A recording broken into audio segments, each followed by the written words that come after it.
he impressed you?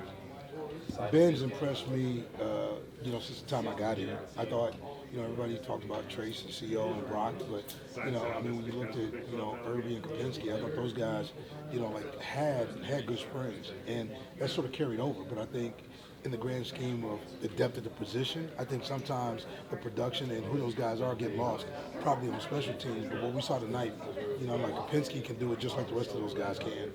If you give him an opportunity to rush the edge, he's got a chance to get to the quarterback. So he had two and probably could have had four. So, I'm talking about, I'm greedy, and I want these guys to be greedy. We need to be a greedy defense. Right now, we're just learning how to be a good defense, but what we need to be is a greedy defense. We've got to be stingy, we've got to be greedy, and, we're making strides in the right direction.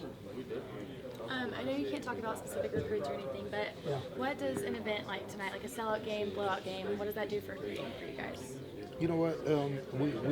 We want, from our fan base to, people who are thinking about, coming to Oklahoma State. We want them to know and understand, this place is special. That's why I'm here. I thought this place was special. 3 games in, I don't feel any different. And I just think the game day atmosphere, what this place is, how this community has embraced for a long time. Not just the football part of it, but did you see the honorees at halftime? I thought that was pretty cool. So for me, I'm a OSU fan, and I think when it's all said and done, why wouldn't you come here?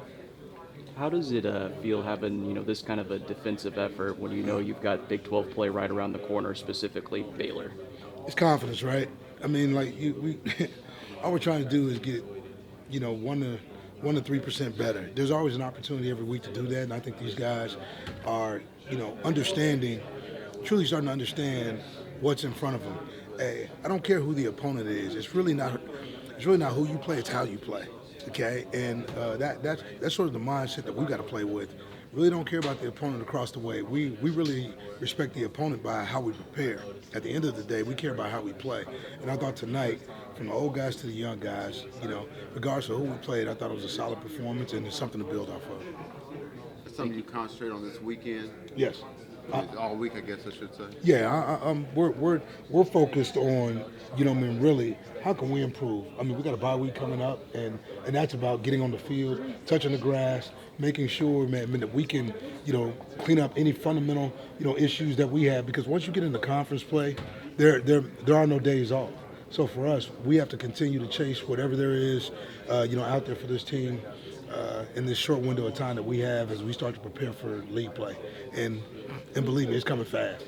How does it see Trace Ford? Looks like he's getting more comfortable, I guess, in terms of just making plays. Gets the block today, like every game, but he's making more plays for you.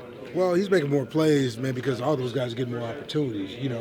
What we're seeing, you're seeing 2 Leos on the field. You're seeing those guys have an opportunity not only on third down, but on first and second down to really affect the game. And I think, as they play, they get better. Our rotational depth on the defensive line is probably as good as it's been, here in a long time. And I think, that had a lot to do with Coach Knowles and the development of some of those guys. But really now we're just trying to, evolve a little bit and get, the best pass rushers, the best run stoppers, and the best playmakers on the field. Pretty makes it good for you when you got some options to go to. It makes it real good for me when I got some options to go to. But our coaches have done a really good job. From Coach Hammer to Coach Duff to Coach Joe Bob and G. Rich, those guys have done a really good job of getting these guys to understand that, for us, 21 has nothing to do with 22. 22 is where we are, so we got to get better, and we got to get better fast. How important was it for you to get the opportunity to see the 2s and 3s at work? So you have some film to maybe work with them a little bit, especially during this off season or this off week. Yeah, I think what they got was what they earned. For us, college football is still a game to be loved, but there is no mentality. Everybody gets a trophy, right? You earn what you get. Those guys got on the field tonight, and I thought. Given the opportunity, I thought they played well. We talked about trying not to give up points in the second half and making sure we could try to get a goose egg. We didn't do it in the first half. You look at the gentleman going out of bounds, and putting it on 13, and those guys were able to hold up. You can call it luck, you can call it what you will, but I think some of those young guys grew up tonight and learned how to be Cowboys. A Cowboy's got to be tough, physically and mentally. Man, he's got to be able to understand adversity, and when it's time for him to stand up, he's got to stand up, and I thought those guys did.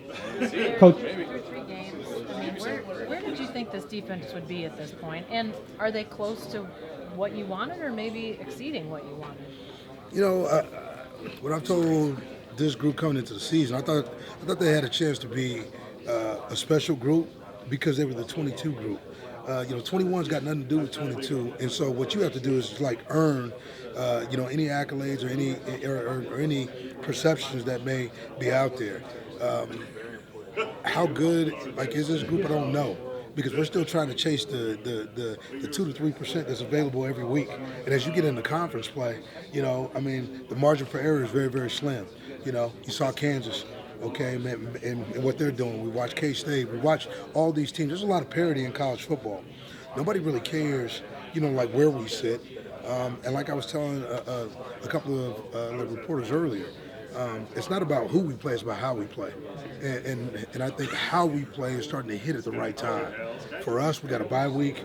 We're gonna work extremely hard to be as physical, tackle as much as we can, but really, understand who we are, coming out of that, and really try to push it forward. Because I think 3 weeks in, we got a pretty good sample size of really who we are, what are our strengths, what are our weaknesses, and where do we need to go. So you've got some inexperienced guys. I was just asking Trace, about sort of the same question. He said, but we've got young guys. So over 3 weeks, do you feel like you've seen the improvement that you'd like to get out of those young guys? Is that steady climb happening for you? Yeah, that steady climb is happening. I think we can just look at the stats, we can look at the numbers, we can look at the competition, and people can make what they will out of that. The biggest stat line to me is winning. You can add all the other stat lines up. Now, have they continued to be better or good on third down? Yes, we have. Have we improved, in the run a little bit? Yes, we have. Gave up less explosives today. Played on top a lot more. The thing that we need to do is get the ball out, but people don't give you a chance to get the ball out when they think you can get to the quarterback. So I think for us, these guys are learning how to play within themselves and not chasing production. It gets very easy nowadays, for young men in college football to care about the stats. And really what we got to care about is the ability to get off the field. If we get off the field and give our offense the football back, and they can go put pressure, on the opposing team, okay, well then we all benefit from that. So, these guys are learning how to be unselfish right now and truly learning how to do the job. To me, doing your job is more important than the production. If you can do your job and be effective at it, okay, when you get better, we get better. And right now, I think we're moving in that direction. You sound excited. I am. You know what? I don't get excited about too much. To be honest. Okay, so maybe I'm gauging it. Maybe that's the wrong emotion. Are you excited? No, okay. I am. Okay. I'm excited tonight to see what some of the young guys did. I really expected the old guys to do that. We talked about, respecting the game, but I really expected those guys to go out there and play that way. For the younger guys, you didn't know, right? And so to see those guys go out there wasn't perfect, but we're not chasing perfection, we're chasing consistency, right? And so they showed that they can earn a little more responsibility in terms of being trusted. And that's the biggest thing. Coach to player, player to coach, coaches to players, and players to coaches. Do we trust one another, right? If trust is there, hey, you can build a lot of bridges going from where you are to where you want to go. And I think right now, our job is just to make sure we take the journey. I'm trying to get guys, Coach Gundy is excellent at it, but I'm trying to get guys to enjoy the journey. Everybody wants to talk about the destination. It's really about the journey. Okay, this week, man, we needed to take some steps, and I thought we did. Did you get what you wanted out of the non-conference? Yeah, I think we got a chance to, look at some deficiencies, be myopic about how we approach those things, and then, really, it's not about what coaches say. We can only point those things out. It's about what players do, and I thought players have responded. That's the thing. It's good to have a Trace Ford back. It's good to see, Jason Taylor. It's good to see all these guys. There's just a lot of, guys who are now in positions of leadership, who are really having to, speak the word. Because I'm telling you, I mean, you want to be coach-led, but you want to be, player-fed when it comes to being able to create your own energy. If you can't create your own energy, no coach is going to do it for you. For more information, you can visit TulsaWorld.com.